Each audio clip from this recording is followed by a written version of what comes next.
So a sweet, dear friend of my family from DeWitt, Iowa, I believe she's in Pella these days, sent these rocks over that she collected and wanted to know if I could make something out of them. Then she also sent this red one here that's cool. I like it, but it's very, very light. Basically feels like air, and it's sandstone. I can scratch it easily with my fingernail.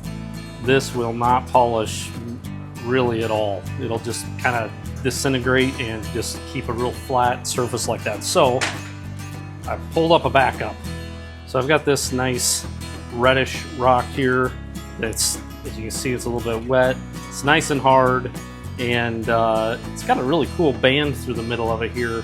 So we're gonna make something out of this for her instead, so that she ends up with something nice, and she can put this one back on her shelf when she gets it, when she gets these back. So let's get into it. Okay, let's make this beauty here into a beautiful pendant for Miss Rachel. Let's do it.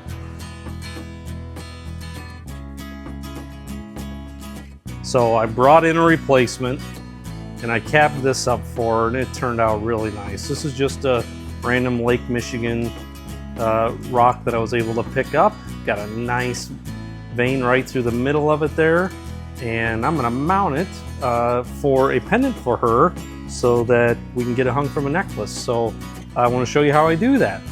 So the first thing I do is I rough up a little spot where I'm going to glue it. So I just use my drill press just to scribble a little spot on there so it's rough and not so smooth, so the glue has something to adhere to nicely. And then I use this B7000 is what I use here. It's a clear, it's waterproof, it's flexible, so it's not like super glue where it can fracture off really easily. I've used this on many pendants, and I've had nothing but good luck with it. So I use this B7000, and then I use these. I get a lot of stuff from, I believe it's Fire Mountain is what they're called, and I'm able to get these there. And for ones where I am going to glue them, I do like to also drill a hole and put a finding in the top of it. But for a thin piece like this, I don't want to risk fracturing it, so I will glue it in the back here, and these work tremendous for that. So it'll simply glue on the back. It's got this nice offset in it, and so that it you know, hangs nicely. And with a piece that's capped like this, where it's flat on the back and then domed in the front, they work really nice for that. So the process is pretty simple. I typically like to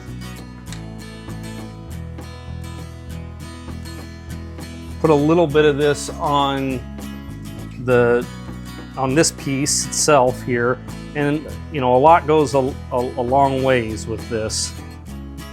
And this has some little rough pockets in it too, so that helps the glue adhere.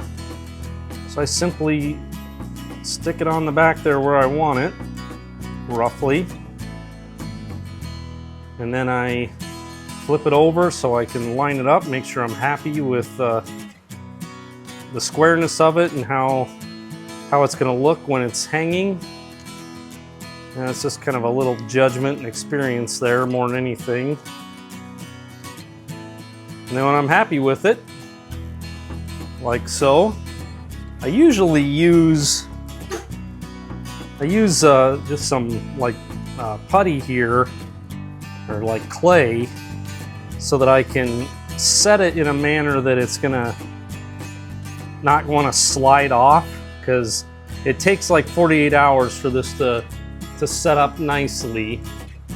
And so you kind of have to be thoughtful about how you're setting it so that it doesn't like rotate on you and kind of not turn out the way you wanted. So I always kind of double check it a couple times.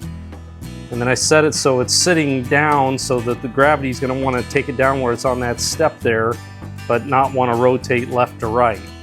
So I think I'm pretty happy with that. I'll leave that set there and dry overnight. And we can get a chain off of it and get this and these pretty little earrings that I made off to Rachel. Have a good one.